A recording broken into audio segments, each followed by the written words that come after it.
tough to visit New Orleans without thinking back to Katrina's devastation. Everybody seems to talk about it, still focus on it from time to time. Hardest hit was the St. Bernard Parish. It's a tight-knit, middle-class community adjacent to the lower 9th Ward. Of the 27,000 homes in that parish, only 2 were deemed livable after the hurricane. But for the residents who stayed, hope has never left.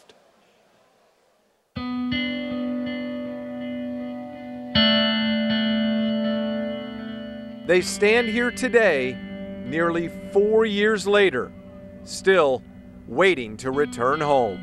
That morning, my husband and I had stayed up all night to make sure that we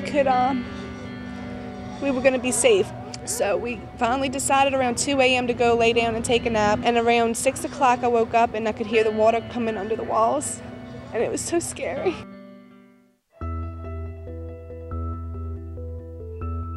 For more than 7 days after Hurricane Katrina blew through New Orleans, Rachel Morris and her family floated in and above the flooded waters.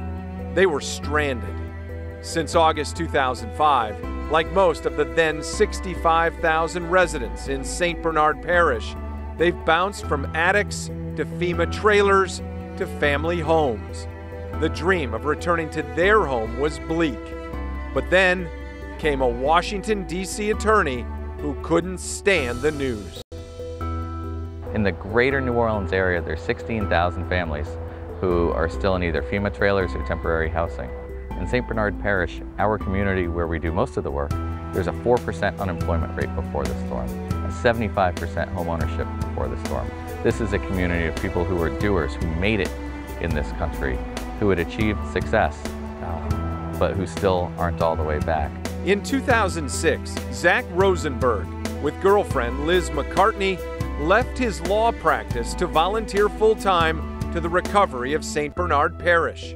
Over time, he and McCartney started the St. Bernard Project. Thanks to thousands of volunteers and funding from lower class to corporate, the St. Bernard Project has rebuilt 204 homes in the area.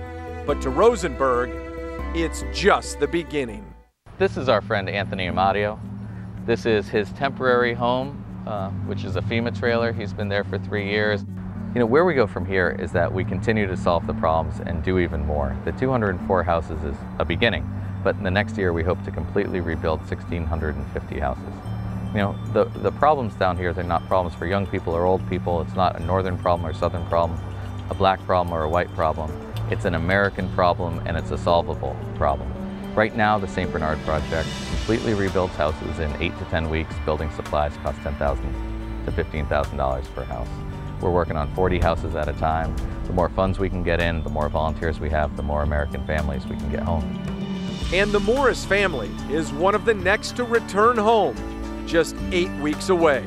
However, the building process sped up Saturday as Zurich employees and their families came to the Morris home to spackle all day.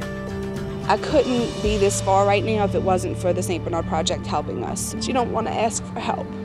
But they came and stepped in and took over and said, let us help and do what we can do, and whatever you can do is what you can do. We just want you in your home. And that, to be helped, is like 1,000 angels coming and lifting you off your feet and taking your family and just telling you it's going to be okay, you're going to be in a safe place soon.